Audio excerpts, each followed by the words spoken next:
Welcome back to another volume of truly disturbing tales from Reddit. Today we're going to be narrating 3 new unsettling stories, taken directly from the platform. I encourage you all to sit back, grab a snack, and enjoy these terrifying personal accounts. Now, without any further delay, let's jump right in.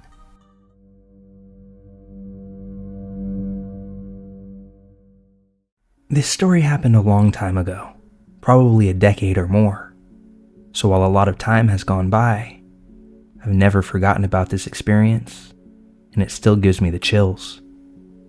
I'm currently 33, and I'm female. But when I was in my early 20s, I was studying to finish my biology major, with a specialization in animal behavior. I think that's why this story stands out to me so much. At the time, I had a female dog named Nina, a boxer. She passed away when she was about 10 from lung cancer, and I miss her a lot to this day. Nina was very energetic, so I took her on long walks around the neighborhood, usually at the end of the day, around 4, maybe 5 p.m., when it wasn't too hot, but also not quite dark either. One thing you must know about Nina was that she loved people. She did not get along with other dogs, but every time she saw someone walking by us, she would shake her little tail and want to get closer and ask for pets. One evening, we decided to go on our walk as usual. Everything was fine for the most part. I saw a few other dog trainers walking their dogs and an old couple sitting in front of their house just chatting. But once we were off on our own, alone, Nina began growling. Like I said, with my area of study, I paid a lot of attention to my dog's behaviors and had quite a lot of knowledge on dog behavior in general, because it was my favorite subject. Dogs can see movement much better than us, so things like an eyebrow raise or a little tension in the shoulders are things that they can pick up quite easily. So while a dog growling doesn't sound that weird in and of itself, Nina often growled at other dogs and cats when she saw them, but this was a different type of growl. It was ultra low, and all of the fur on her back was stood up. Her entire behavior was of alarm. And then I noticed. She was looking backwards while growling. This is when I looked behind me, and in the distance, like a block away, I saw a man. This made me even more alert to the situation because Nina never growled at anyone on the street before. She never stopped walking by my side or tried to pull away, but she kept this low growl and kept staring at this man. I began to freak out just a little bit. I decided that me and Nina were going to turn at the next corner. When we reached it, she seemed to settle for just a little bit. But as we neared the middle of the block, she began growling again. I turned over my shoulder and there he was again. Only this time, much closer. He didn't try to talk to us, didn't try to call me, and his expression was serious, somewhat emotionless. I kept walking in random patterns through this neighborhood, and I always found him there. That man was definitely following us. And at some point, the distance that had already shrunk between us began to shrink even further. This happened as Nina's growling began to get stronger and stronger. So when we hit the next corner, I began running, full out sprint while he couldn't see me. I ran down about 4 blocks in the direction of an area that I knew had more traffic and more people around. I stopped to catch my breath and ultimately looked behind me. At this point, we had all but left him in the dust. He was about 4 blocks behind us, standing at the corner where we had just taken off running from. Just there, standing, staring directly at us. Nina was trained in on him, still with her alarm posture. After a minute or so, he turned around and went back in the same direction that he had come from. And at that exact moment, Nina finally relaxed. I paid attention to Nina's behavior the entire way back home, but she was just her normal happy self by that point.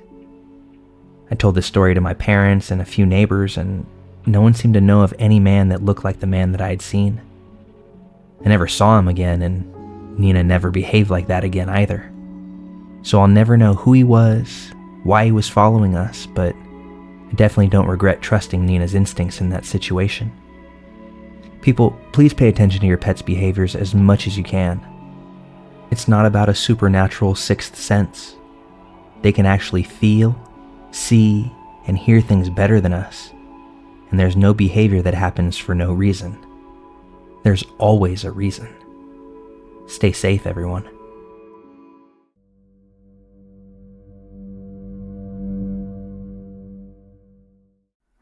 This took place when I was about 20 years old. At the time, I was living alone in an apartment in a notorious building near the center of my city. It was Saturday night, and I had been out with my friends and my now husband. It was past 4 a.m., so we got my husband and his close friend to drive me and my friend back to my building. She lived near me, maybe only a minute walk away, but it was difficult to get to by car, so, as she had done 1,000 times before, she would take the quick walk home from the front of my building. We said our goodbyes when we reached the front door. My friend began to stroll towards her place. My husband's friend stayed in the car, as my husband and I made out in my doorway for a few minutes, until some guys started hollering from one of the balconies of my building. I felt a bit embarrassed by having a public display like that, so for me, that was the cue to say goodnight, goodbye, and head inside. I walked through the main door to enter the building, just as a guy walked downstairs. I didn't think much of this, so I pressed the button for the elevator, simply because I didn't feel like taking the stairs to the 6th floor. After a long night of drinking, I'm sure you know the feeling. The man, who was maybe a few years older than me, asked if I had a cigarette. I told him no, I'm sorry, just to keep it short and simple. He simply nodded, but kept staring at me and stood next to me while waiting on the elevator. I felt creeped out by this. I couldn't put a finger on why, but I knew that I did. I still decided to wait for the elevator at this point and get us home as fast as possible. At this point, I naively thought that maybe he would just leave once the elevator door opened. But he didn't. Once the doors opened, he stepped in and just waited for me. I paused for a moment, not quite knowing what to do, but I got inside the elevator myself and noticed that he hadn't pressed a button. I got this weird gut feeling that I just couldn't ignore. That's when I went to excuse myself, step out of the elevator, and tell him no need to wait, because I was going to take the stairs. But at this point, he grabbed my arm and attempted to pull me back inside the elevator, saying something like, "No, you're not. Get over here." At this point, I screamed, yelling to let me go and saying that I really just wanted to go home. I yanked my arm hard to free myself. I just about ran outside, but I didn't know where to go. I didn't want to just stay in the lobby of the building. I didn't feel safe, but I don't think that I would have felt safe outside either. I just started walking away from my complex and called my friend. She asked me where I was so she could come back and meet me, but her phone died before I could answer. My husband and I hadn't been dating for very long back then, so I felt really uncomfortable and almost embarrassed to reach out to him, but I did anyway. The need to get somewhere safe was bigger than my embarrassment in the moment, and I didn't know anyone else who would still be up at this time. I texted him, and once he got to know what was going on, he and his friend came racing back towards me. I think I heard their car from a few blocks away. They were back within 2 minutes, parked, and they escorted me into my building. By the time we got there, the guy that had grabbed me was nowhere to be found. They still decided to escort me back to my apartment and stayed with me for a while, until the sun came up and I felt comfortable enough to go to sleep. I had 3 locks on my doors, so as soon as they left, I locked myself in and was able to force myself to sleep. I reported what had happened to my landlord, but he couldn't help me since the security cameras often didn't work and happened to be offline that evening. I told him about the guys on the balcony as well because I didn't know if that man was one of them, and therefore saw me heading back into the building alone. But the landlord told me that no one with that description lived on that side of the building. Looking back, I'm just so grateful for trusting my gut instinct and getting the hell out of there. I don't know if he would have done anything, but it was a weird and terrifying situation regardless. And I've often thought about how it could have gone much worse than it actually did.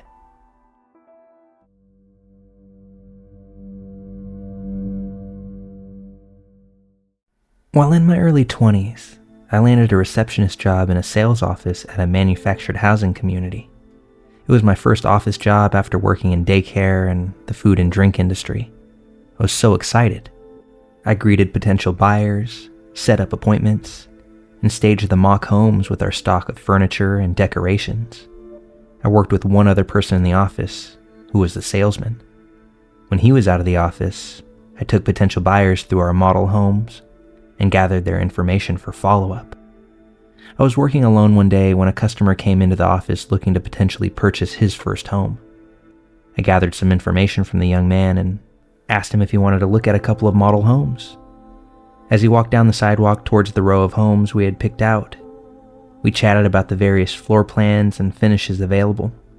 I knew all the product information like the back of my hand and had no trouble confidently answering his questions. He was friendly and he even reminded me of a high school classmate that I had. I decided to show him the 2 home models that best fit his price range and his desired floor plan. Since I shared most of the technical information during the first home tour, I gave him some space to freely look around the second home. He walked through the main living area and stopped in the doorway to one of the back bedrooms. That's when he called out, "Hey, what is this back here?" as he pointed to the corner of the room that I couldn't quite see from where I was standing. I knew these floor plans by heart, so I politely answered that it was a closet. In my mind, I was sarcastically thinking, "Really? You don't know what a closet is?" That's when he chuckled and asked again, "No, really, come here. What is this back here?" I could tell by his tone that he was pressuring me to come see for myself. He motioned for me to come closer and take a look. His tone was friendly, but his request didn't make sense, so I hesitated. And in that split second, something shifted. Maybe it was the energy in the air, the hairs on my neck standing straight up, or the way his eyes changed before me. I suddenly sensed the power dynamic had shifted, and I no longer felt safe. With all the lightheartedness I could muster, I repeated, "Oh, it's a closet. Hey, excuse me for a second. I need to check on something outside." I quickly made my exit back to the sidewalk outside the house. I had no concrete reason for why I felt the overwhelming need to leave the house immediately. I didn't understand why my body sensed danger. I just knew that I needed to act, and to act quickly. Over the next few days, the young man came back to the office to meet with the salesman. He filled out all the various paperwork needed to purchase a home and live within the community. He dropped by several more times unannounced to check on his application status. If I wasn't there, he would ask the salesman when I worked next. My coworker thought I had a not-so-secret admirer. I couldn't shake the overwhelming feeling that something wasn't right. So on the nights that I worked alone, I locked that office door. A few days later, corporate sent back their analysis of the young man's application and completed background check. He had been denied. The background check revealed multiple SA convictions. And there it was. Crystal clear, undeniable, 20/20 hindsight. The salesman called the customer right away to let him know his application had been denied and that we could not do anything further for him. A few days later, the young man decided to come back to the office one final time. When my coworker saw the young man's vehicle turn into our parking lot, he told me to go to the back room of the office where I would be out of sight. And just like the times before, the young man entered the office asking if I was around. This time he was met by a very angry 6-foot salesman that had very little to lose. I had never heard my coworker raise his voice before, but on that day, his voice shook the office walls. Needless to say, that young man never came by again, and I wasn't scheduled to work alone nearly as often. It was a weird experience that I shared in that model home with that guy, only even more terrifying in retrospect. I don't know what he wanted, but the more I think about it, it couldn't have been anything good waiting for me had I joined him in that back room. To this day, I'm glad I followed my gut right out to that sidewalk. Who knows what it saved me from?